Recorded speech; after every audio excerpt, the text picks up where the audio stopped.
Bonjour à vous,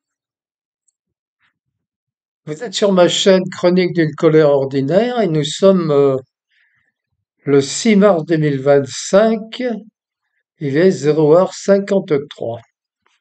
Alors, comme beaucoup d'entre vous, pas beaucoup, je ne sais pas, mais certains, j'ai écouté le discours de notre président Macron et j'ai décidé de faire une petite vidéo que j'ai intitulée Jusqu'où ira-t-il? Alors, je viens d'entendre le dernier discours donc du président Macron et je suis triste et révolté.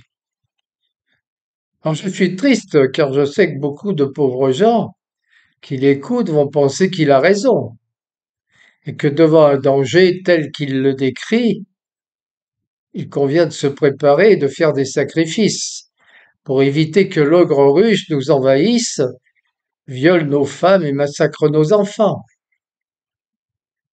Mais je suis aussi révolté car je sais que ce qu'il dit n'est que mensonge, fausses informations, dénaturation des faits, renversement des événements historiques, et que cette bouche et ce regard qu'il essaie de rendre amical et bienveillant ne sont que des artifices pour mieux vous tromper et vous emmener vers le but assigné par ses maîtres, qui veulent, contre vents et marées, obtenir la continuation de la guerre en Ukraine, car c'est la seule solution pour arriver par le chaos à réorganiser le monde occidental selon leur idéologie.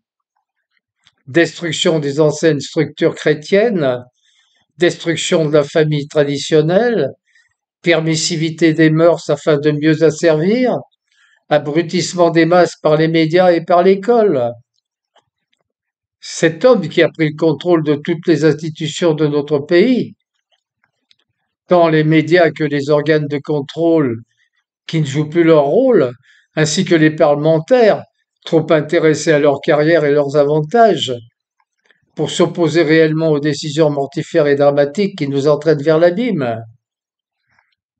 Et le voilà, qui utilisant les mêmes ficelles qui avaient fait leur preuve avec le Covid, il va essayer d'assailler la peur et va vous asséner les plus énormes contre-vérités, les enchaînant les unes après les autres. Il va vous dire que si un pays, la Russie, peut envahir impunément un autre pays sans qu'on réagisse, alors pourquoi s'arrêterait-il? C'est ainsi qu'il va vous mettre la peur au ventre et vous faire perdre votre discernement et votre capacité de raisonner. Pourtant, il suffirait d'un peu de calme, et d'un peu de recul pour comprendre que ce qu'il dit n'a aucun fondement et ne tient pas une seconde à un examen un peu sérieux. Il suffit de se rappeler ce qui s'est passé en Ukraine depuis 2014, sans même remonter jusqu'à 89, date de la chute du mur de Berlin.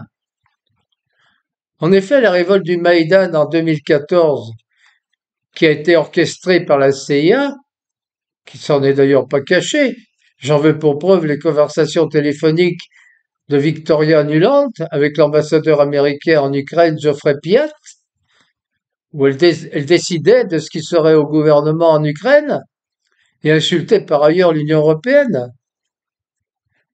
Cette révolte savamment orchestrée a eu pour conséquence la mise en place de Poroshenko, qui voulait contraindre tous les Ukrainiens du Donbass à vivre dans les caves.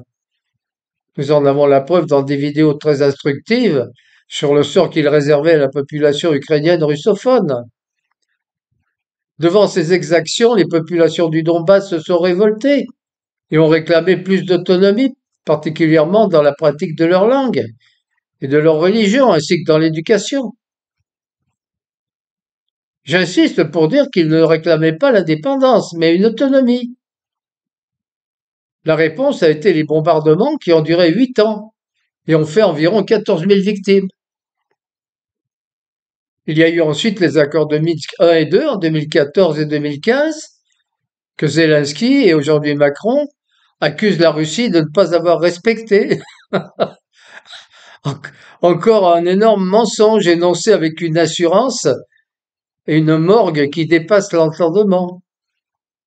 Comment peut-on soutenir que c'est la Russie qui n'a pas respecté les accords de Minsk, alors que Mme Merkel et François Hollande se sont fait piéger et sont convenus qu'ils n'avaient signé ces accords que dans le but de faire gagner du temps à l'Ukraine pour qu'elle renforce sa force militaire? Nous savons pertinemment que les États-Unis n'ont eu de cesse de vouloir affaiblir la Russie, et Brzezinski, dans son livre Le Grand Échiquier, écrit en 1997, le préconisait ouvertement. L'OTAN aussi a joué son rôle provocateur en avançant continuellement vers l'Est sans respecter les engagements pris en 1991. Plus récemment, une carte a circulé qui montrait une Russie morcelée en de nombreux petits États qui auraient été dirigés par des hommes aux ordres des États-Unis. Enfin, nous avons également la preuve que l'Ukraine, en décembre 2021, préparait une attaque sur le Donbass et qu'elle en prévoyait l'exécution fin janvier ou début février 2022. C'est sur cette base que de toutes ces informations, de tous ces événements, de toutes ces provocations, que la Russie a commencé son opération spéciale. Que dire de la suite des événements? Malgré l'engagement de plus en plus évident des forces de l'OTAN sur le terrain des opérations, tant en hommes que de matériel, la Russie est restée calme et n'a pas cédé aux nombreuses provocations qui avaient pour but de l'entraîner à des actes qui auraient pu déclencher un conflit mondial. Elle a évité tous les pièges tendus de façon irresponsable et perverse par un Occident corrompu et désireux d'envenimer ce conflit. Les Occidentaux, guidés par un État profond américain sous l'apparente direction de Biden, se sont mis le doigt dans l'œil et ont sous-estimé du haut de leur suffisance les capacités de la Russie qui a su non seulement résister aux sanctions, mais les a utilisées pour devenir encore plus forte. Par ailleurs, elle a surpris tout le monde par ses armes innovantes et redoutables d'efficacité, et a petit grignoté, amoindri puis détruit l'armée ukrainienne. Macron fait comme si cela n'existait pas, et comme si l'Ukraine pouvait encore résister ou même gagner. Il nous dit qu'il a encore l'espoir que Trump s'engage avec les Européens pour la défense de l'Europe. Il se joue un scénario délirant, qui n'existe que dans son esprit torturé et enfiévré. Il est en train d'essayer de mettre en place une force européenne, tout en voulant financer l'Ukraine pour qu'elle puisse poursuivre une guerre déjà perdue, dans l'espoir qu'elle puisse reprendre une position qui lui permettrait de négocier la paix dans de meilleures conditions. Nous sommes chez Ubu. Une Europe exsangue, ruinée par les États-Unis, sans troupes et sans munitions, qui veut lever 800 milliards d'euros et constituer une armée pour aller en Ukraine assurer le respect des clauses de traité de paix non encore établies, car on ne peut plus se fier à la parole de la Russie, d'après ce que dit Macron, alors que c'est à chaque fois l'Occident qui a trahi et n'a jamais respecté ses engagements. Et cerise sur le gâteau, la France envisage de mettre son bouclier nucléaire à la disposition de l'Europe. Au secours, mon général. Je vous le dis, on est chez les fous. Pour le moins, on veut nous rendre fous. D'ailleurs, pourquoi la Russie chercherait-elle à envahir les pays européens jusqu'à la France? La Russie est le plus grand pays du monde. Il n'a qu'environ 150 millions d'habitants. C'est un pays qui possède à peu près toutes les matières premières sur son sol, tant en gaz qu'en pétrole ou fer, manganèse ou autres. Même les terres rares sont dans son sous-sol. Pourquoi Poutine irait-il envahir d'autres pays qui lui sont hostiles, avec tout ce que cela comporte de ressources à mobiliser, tant en hommes qu'en matériel et en financement, alors qu'il aura assuré sa sécurité sur son flanc ouest, et qu'il aura redressé son économie et renforcé sa place dans le monde avec les BRICS?